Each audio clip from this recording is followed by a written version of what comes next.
Hello students, कैसे हैं आप सब लोग। उम्मीद करती हूँ सब अच्छे होंगे और स्वस्थ होंगे। मैं Meena Rana ICT virtual class में आपका स्वागत करती हूँ। स्टूडेंट्स, हम पढ़ रहे हैं क्लास 9 की हिंदी। क्षितिज भाग 1 से प्रीवियस लेक्चर में हमने प्रेमचंद की फटे जूते एक निबंध है जो कि गद्य विधा निबंध विधा में लिखी गई है और ये जो है हरिशंकर परसाई द्वारा लिखित रचना है। इसमें हरिशंकर परसाई के सामने प्रेमचंद जी का एक चित्र आता है और उस चित्र के माध्यम से वो यहाँ प्रेमचंद जी के व्यक्तित्व के बारे में, उनके फटे जूते के बारे में हमारे सामने कुछ डिस्कशन करते हैं, जो एक निबंध विधा में लिखा गया है। जिस प्रकार से आपके पास निबंध में एक टॉपिक दिया जाता है और उस टॉपिक पर आप क्या लिखते हैं, उसके बारे में लिखते हैं, ऐसा ही कुछ यहाँ पर हरिशंकर परसाई जी ने लिखा था। हम इसी चैप्टर के प्रश्न उत्तर कर रहे थे, तो आइए आगे के प्रश्न उत्तर करते हैं। तो हमने यहाँ पर कुछ प्रश्न किए थे और ये व्यंग वाला क्वेश्चन हम प्रीवियस लेक्चर में कर चुके थे। आइए नेक्स्ट प्रश्न है प्रश्न नंबर 4। पाठ में एक जगह लेखक सोचता है कि फोटो खिंचाने की अगर यह पोशाक है तो पहनने की कैसी होगी, लेकिन अगले ही पल विचार बदलता है कि नहीं, इस आदमी की अलग अलग पोशाकें नहीं होंगी।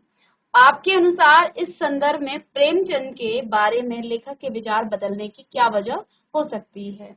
जब वो देखते हैं कि एक फटे जूते में एक महान साहित्यकार फोटो खिंचवा देता है, तो वो एक पल के लिए ये सोचते हैं कि फोटो खिंचाने की अगर ये पोशाक है तो पहनने की कैसी होगी। लेकिन अगले ही पल लेखक का विचार बदलता है और वो क्या कहते हैं, नहीं, इस आदमी में पोशाकें बदलने का गुण नहीं है।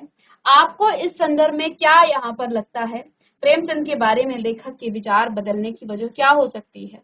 तो आइए इसका उत्तर आपको बताया था कि मेरे विचार से प्रेमचंद के बारे में लेखक का विचार यह रहा होगा कि समाज की परंपरा सी है कि वह अच्छे अवसरों पर पहनने के लिए क्या करता है, कपड़े अलग अलग फंक्शन के लिए, बाहर जाने के लिए अलग कपड़े, अंदर के अलग अलग कपड़े, तो वो क्या करता है, अच्छे अवसरों के लिए अच्छे कपड़े वो अलग से रखता है।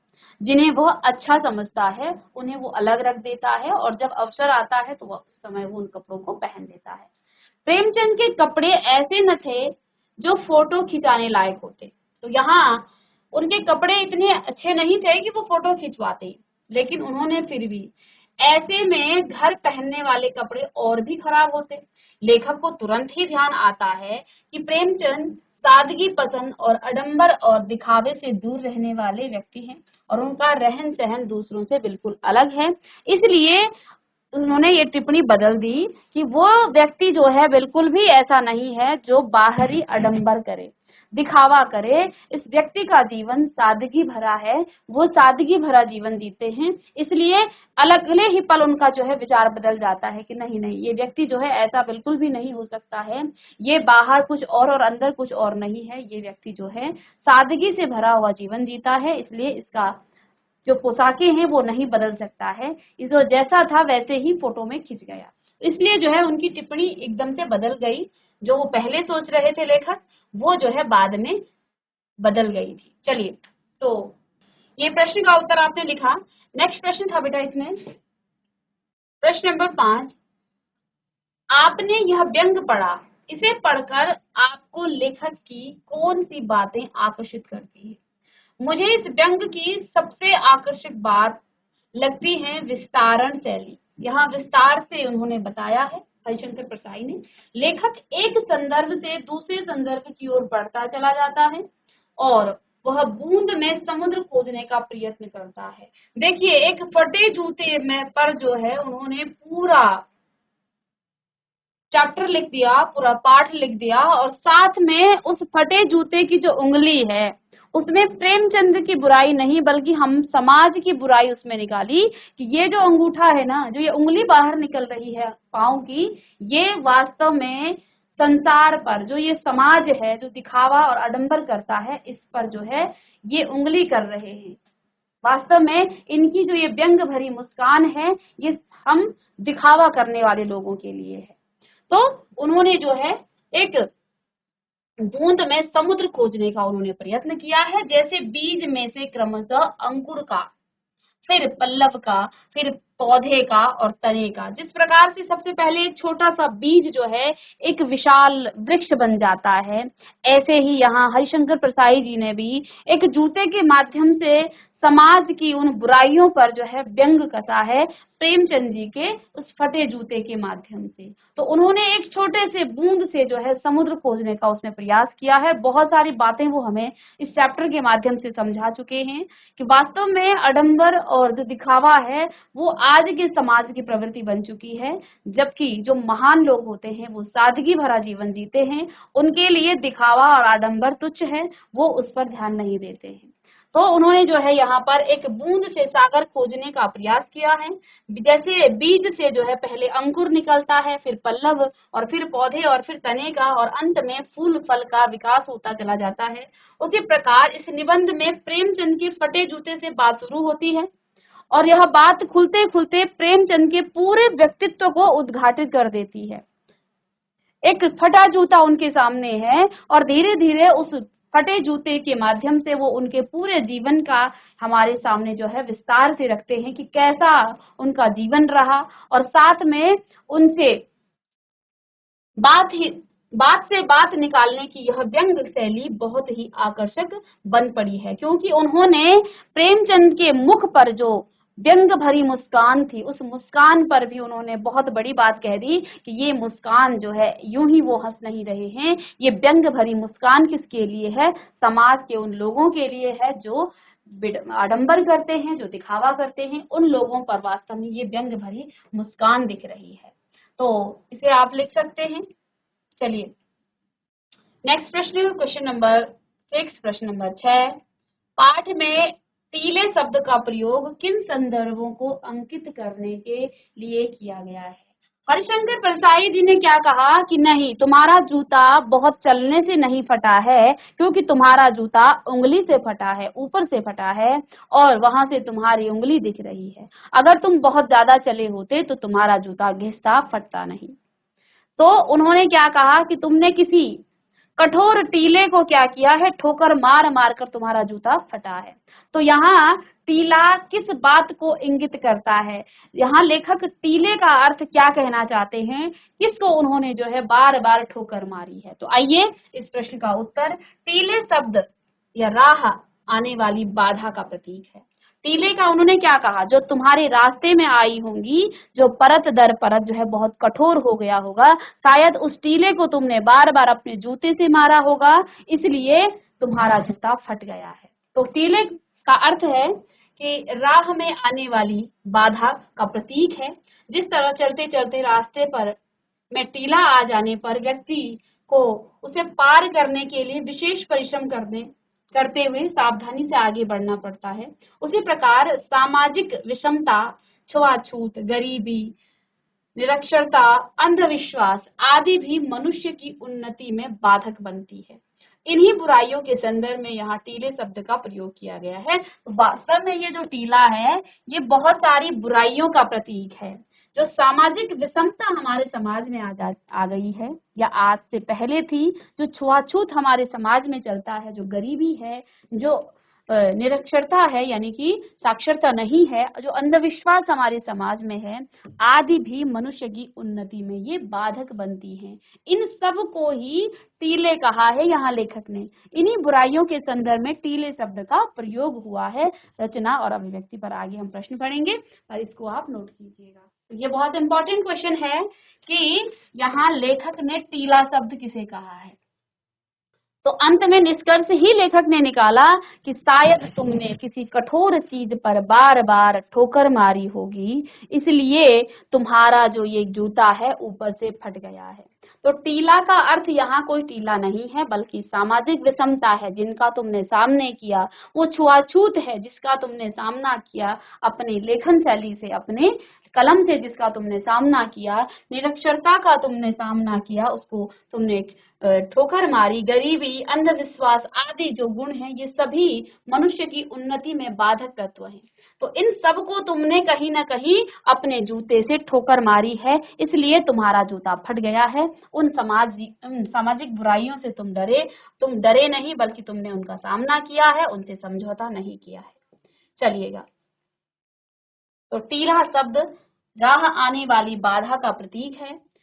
जिस तरह चलते चलते रास्ते में टीला आ जाने पर व्यक्ति को उसे पार करने के लिए विशेष परिश्रम करते हुए सावधानी से आगे बढ़ना पड़ता है, उसी प्रकार सामाजिक विषमता, छुआछूत, गरीबी, निरक्षरता, अंधविश्वास आदि भी मनुष्य की उन्नति में बाधक बनती है। इन्हीं बुराइयों के संदर्भ में टीले शब्द का प्रयोग हुआ है। और रचना और अभिव्यक्ति पर प्रश्न हम आगे करेंगे, चलिएगा। प्रश्न नंबर 7, प्रेमचंद के फटे जूते को आधार बनाकर परसाई जी ने यह व्यंग लिखा है। आप भी किसी व्यक्ति की पोशाक को आधार बनाकर एक व्यंग लिखिए। तो देखिए, एक फटा जूता उनके सामने था और एक चित्र में वो भी, और उस पर उन्होंने एक व्यंग लिख दिया समाज पर, समाज में व्याप्त बुराइयों पर।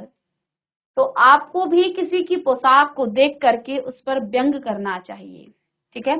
तो आप भी एक लेखक हो सकते हैं, इसलिए आपके सम्मुख या आपके आसपास कोई ऐसा व्यक्ति जिसकी पोशाक को देख करके आपको समाज में व्याप्त किन्हीं बुराइयों के प्रति आप व्यंग करना चाहते हैं, तो आप उस पर व्यंग आपको लिखना है। तो मेरे हाथ में मेरे जिस मित्र का हाथ है, उसकी एक चीज का मैं हमेशा से कायल हूँ, वह है उसकी टाई की गांठ। तो ये तो एक आपके लिए उदाहरण है, आप किसी और पर लिखिएगा। ऐसी साफ सुथरी गांठ आपके देखने में नहीं आई होगी, लगता है जैसे जन्मजात ऐसी ही हो, कोई सिलवट नहीं, कोई बिखरावट नहीं। ऐसा नहीं है कि वे टाई सूट के साथ पहनते हो, गर्मियों में कमीज के साथ भी वे टाई पहनते हैं, तब भी टाई की गांठ इसी तरह रहती है। सच बताऊं, मुझे एक भी ऐसा दृश्य याद नहीं आता जब मैंने उन्हें टाई के बिना देखा हो। हाँ, एक बार मैं सुबह सुबह उनके घर चला गया था, उस समय भी उन्होंने मुझे 45 मिनट प्रतीक्षा कराई, यानी कि 45 मिनट प्रतीक्षा कराई। जब ड्राइंग रूम में आए तो टाई लगाए हुए थे, गांठ तब भी वैसी ही थी जैसे जन्मजात हो। मैं सोचता हूँ इन्हें गांठ लगाने का इतना शौक क्यों है। शायद इसलिए कि वे बिखराव को नहीं, गठन को पसंद करते हैं, इसलिए जब भी बोलते हैं संभल कर बोलते हैं। मैंने आज तक उन्हें व्यर्थ की गप्पे लड़ाते नहीं देखा, चुटकुले सुनाते नहीं देखा, सुनाते क्या, चुटकुलों पर हंसते भी नहीं देखा। यदि कोई उनके सामने कोई चुटकुले पर हंस दे तो वे उसे बेहुदा या बेसुर कहकर घंटों तक अपना मुंह बिगाड़ते रहते हैं। उनका एक ही सिद्धांत है, बोलो तो ढंग का बोलो वरना चुप रहो।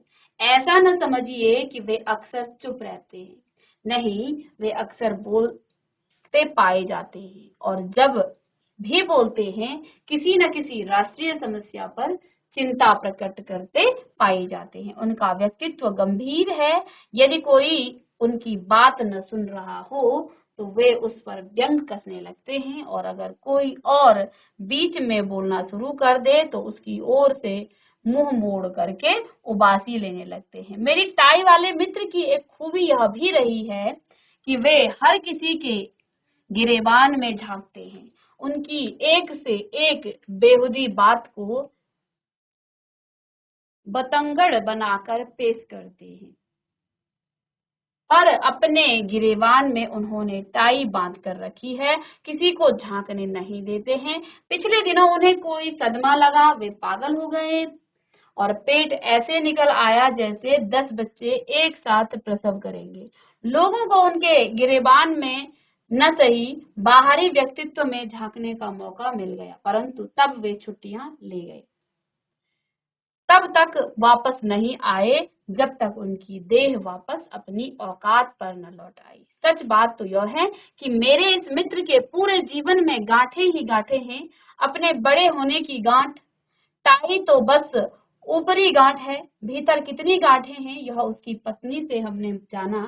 वे भी उनसे इतना डरती हैं जितना कि चपड़ासी साहब से, इसलिए बेचारी तभी हंसती हैं जब वे चाहते हैं।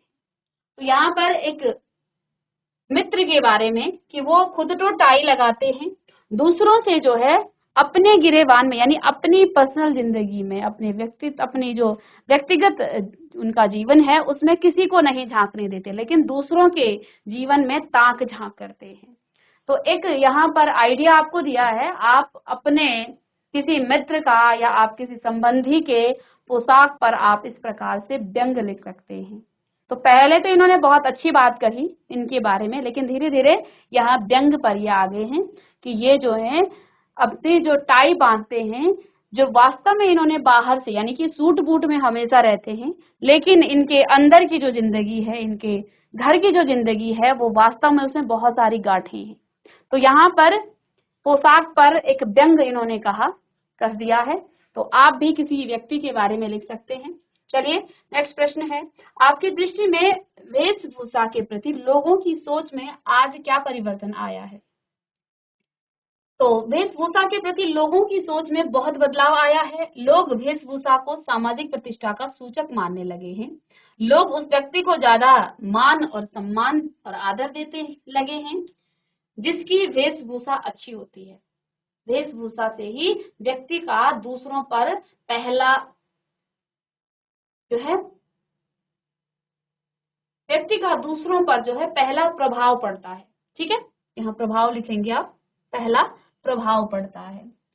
इस हमारे विचारों का प्रभाव तो बाद में पड़ता है। आज किसी अच्छी सी पार्टी में कोई धोती कुर्ता पहनकर जाए तो उसे पिछड़ा समझा जाता है। इसी प्रकार कार्यालयों के कर्मचारी गण जो है हमारी वेशभूषा के अनुरूप व्यवहार करते हैं। यही कारण है कि लोग विशेषकर युवाओं में आधुनिक बनने की होड़ लगी हुई है। तो यहाँ वेशभूषा का बहुत ज्यादा हमारे समाज में प्रचलन हो गया है। आज व्यक्ति को उसकी वेशभूषा के आधार पर आंका जा रहा है। उसकी प्रतिष्ठा, जो व्यक्ति बहुत अच्छे जो है वेशभूषा में है, उसकी सामाजिक प्रतिष्ठा का सूचक उसे मानने लगे हैं लोग। ठीक है, उसे ज्यादा आदर और सम्मान देने लगे हैं। यदि व्यक्ति ने बहुत अच्छी जो है पोशाकें नहीं पहनी हैं, हालांकि उसके विचार बहुत अच्छे हैं, उसको ज्ञान बहुत अच्छा है, लेकिन समाज के लोग मान और प्रतिष्ठा उसी को देते हैं जो अच्छी वेशभूषा में हो। ऐसा कहा जाता है कि first impression is a last impression, लेकिन ऐसा नहीं है। जिस व्यक्ति के साथ आप हमेशा रहते हैं तो आप पहली बार तो उससे आकर्षित हो जाएंगे, लेकिन अगली बार धीरे धीरे जब आप उसके गुणों से परिचित होंगे, उससे आप बातचीत करेंगे, तो फिर आप उसकी वेशभूषा पर नहीं बल्कि उसके जो आंतरिक गुण हैं उन पर आप आकर्षित होंगे। धीरे धीरे अगर आप पहली बार आकर्षित हो भी गए तो धीरे धीरे जो है आप उससे, अगर उसके अच्छे गुण नहीं हैं तो आप उससे दूर होने लग जाएंगे। तो ये वेशभूषा, हाँ फर्स्ट में तो आपको लगता ही है, ये तो सच्चाई है कि अगर आप पहली बार में, लेकिन हमारा विचार यदि बदल जाए कि हम इसकी वेशभूषा के आधार पर ना इसका आंकलन करें, बल्कि पहले हम इसके गुणों को परखें, इसकी आदतों को देखें, तब जाकर के हमें उसकी परख करें। लेकिन हम लोगों की, समाज की ये सोच बन चुकी है कि आपने जिसको अच्छी वेशभूषा में देखा उसके प्रति आपका जो है आदर और मान प्रतिष्ठा का भाव पहले ही आ जाता है। ठीक है, तो इस प्रकार की ये जो है आज के समाज पर जो है ये एक व्यंग है। चलिए प्रश्न नंबर 9, पाठ में आए मुहावरे छांटिए और उसका वाक्य में प्रयोग भी आपको करना है। मुहावरे और वाक्य प्रयोग भी आता है। हौसला हौसला पस्त करना, हौसला पस्त करना। तो यहाँ हरिशंकर प्रसाई ने कहा कि तुम्हारे इस जूते को देख करके मुझे रोना आता है, लेकिन फिर मैं तुम्हारे चेहरे की तरफ देखता हूँ, तुम्हारी इस व्यंग भरी मुस्कान को देखता हूँ, तो ये मेरा हौसला पस्त कर देती है, उत्साह नष्ट करना। ठीक है, या फिर वाक्य प्रयोग आप लिख सकते हैं, अनिल कुंबले की फिरकी गेंदों ने श्रीलंका के खिलाड़ियों के हौसले पस्त कर दिए। वाक्य प्रयोग तो आप स्वयं करेंगे। ठीक है, चलिए ठोकर मारना, चोट करना। प्रेमचंद ने राह के संकटों पर खूब ठोकरें मारी। टीला खड़ा होना, बाधाएं आना। तो आप लिखिएगा, वाक्य प्रयोग आप स्वयं कीजिएगा। जीवन जीना सरल नहीं है, यहाँ पग पग पर टीले खड़े हैं, यानी बाधाएं खड़ी हैं। चलिए, पहाड़ फोड़ना, बाधाएं नष्ट करना। वाक्य, प्रेमचंद उन संघर्षशील लेखकों में से थे जिन्होंने पहाड़ फोड़ना सीखा था और बचना नहीं, यानी कि उन्होंने उन टीलों से बचे नहीं बल्कि उनको ठोकर मारी और अपना जूता फाड़ दिया। जंजीर होना, बंधन होना, जंजीर होना, बंधन होना। तो वाक्य प्रयोग आप स्वयं करेंगे। तो यहाँ पर कुछ मुहावरे आए थे। पहला मुहावरा था आपका ठोकर मारना, हौसला पस्त कर देना। हौसला पस्त करना यानी उत्साह नष्ट करना, ठोकर मारना यानी चोट करना, टीला खड़ा होना, बाधाएं आना। नेक्स्ट, पहाड़ फोड़ना, बाधाएं नष्ट करना, जंजीर होना, बंधन होना, जंजीर होना यानी बंधन होना। चलिए, नेक्स्ट प्रश्न है बेटा, प्रेमचंद के व्यक्तित्व को उभारने के लिए लेखक ने जिन विशेष गुणों का उपयोग किया है उनकी सूची आपको बनाना है। तो यहाँ पर क्या क्या विशेषताएं बताई हैं लेखक ने इस चैप्टर के माध्यम से प्रेमचंद जी के व्यक्तित्व की, वो आप यहाँ पर लिखेंगे और उसकी सूची बनानी है। तो क्या क्या उनकी विशेषताएं कहा, उन्होंने कहा तुम जनता के लेखक हो, तुम महान कथाकार हो, तुम साहित्यिक पुरखे हो, तुम युग प्रवर्तक हो, उपन्यास सम्राट हो। इतने सारे वर्ड्स जो है यहाँ पर लेखक ने किसको कहा, प्रेमचंद जी को कहा। क्या कहा, तुम जनता के लेखक हो, तुम महान कथाकार हो, तुम साहित्यिक पुरखे हो, तुम युग प्रवर्तक हो और तुम उपन्यास सम्राट हो। चलिए देख लेंगे आप।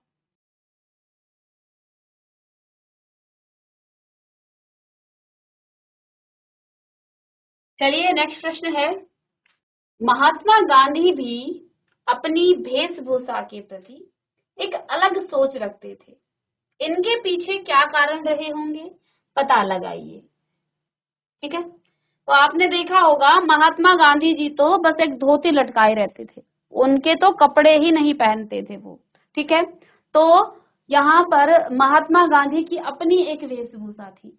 तो ये बच्चों आपने पढ़ना है उनके बारे में और यहाँ से आप पता लगा करके उनके बारे में आप जानेंगे। महादेवी ब्रह्मा ने राजेंद्र बाबू नामक संस्मरण में पूर्व राष्ट्रपति डॉक्टर राजेंद्र प्रसाद का कुछ इसी प्रकार चित्रण किया है।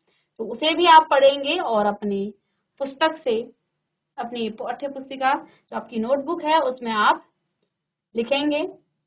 इसी तरह से यहाँ पर नेक्स्ट प्रश्न है, अमृत राय लिखित प्रेमचंद की जीवनी प्रेमचंद कलम का सिपाही पुस्तक पढ़िए। तो अलग अलग आप ये प्रश्न पढ़ने हैं यहाँ पर। अब पाठ से कुछ और प्रश्न, लेखक की दृष्टि प्रेमचंद के जूते पर क्यों अटक गई। तो लेखक ने देखा कि प्रेमचंद ने जिस जूते को पहनकर फोटो खिंचाया है उसमें बड़ा सा छेद हो गया है और इसमें से प्रेमचंद की उंगली बाहर निकल आई है। तो प्रेमचंद ने इस फटे जूते को ढकने का प्रयास भी नहीं किया है, इसलिए उनकी नजर उनके फटे जूते पर अटक गई। वो चाहते तो अपनी धोती नीचे करके उस जूते को छुपा सकते थे या फोटो खिंचवाने के लिए किसी अन्य से जूते मांग सकते थे, लेकिन उन्होंने ऐसा कुछ भी नहीं किया और जैसे थे वैसे ही फोटो खिंचवा लिया। चलिए, फोटो खिंचाने की अगर यह पोशाक है तो पहनने की कैसी होगी के आधार पर प्रेमचंद की वेशभूषा के बारे में लिखना है। तो प्रेमचंद ने मोटे कपड़े का कुर्ता धोती पहन रखा था, उनके सिर पर वैसी ही टोपी थी और उनके फटे जूते से उंगली दिख रही थी। ऐसी ही अत्यंत साधारण वेशभूषा में उन्होंने फोटो खिंचा रखा था।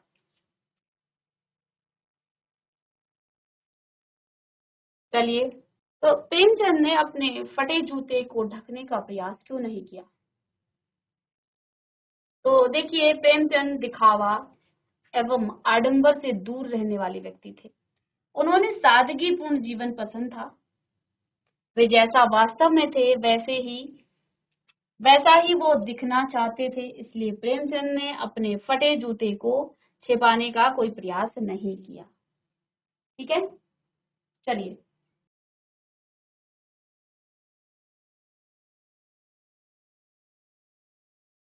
तो चलिए प्रश्न हम यहाँ से, मगर यह कितनी बड़ी ट्रेजेडी है कि लेखक ने ऐसा किस संदर्भ में कहा। इसमें आप लेखक लिखिएगा, लेखक लिखा नहीं है, तो मगर यह कितनी बड़ी ट्रेजेडी है, लेखक ने यह किस संदर्भ में कहा। तो लेखक ने देखा कि युग प्रवर्तक, उपन्यास सम्राट जैसे भारी भरकम विशेषणों से विभूषित साहित्यकार के पास फोटो खिंचाने के लिए भी अच्छे जूते नहीं होने की को जो है बड़ी ट्रेजेडी कहा, कि इतने बड़े साहित्यकार होकर भी युग प्रवर्तक होने के बावजूद उपन्यास सम्राट कहे जाने वाले ऐसे विशेषताओं से विभूषित एक साहित्यकार के पास फोटो खिंचाने के लिए अच्छे जूते नहीं हैं। इसलिए उन्होंने क्या कहा कि ये एक बहुत बड़ी ट्रेजेडी है।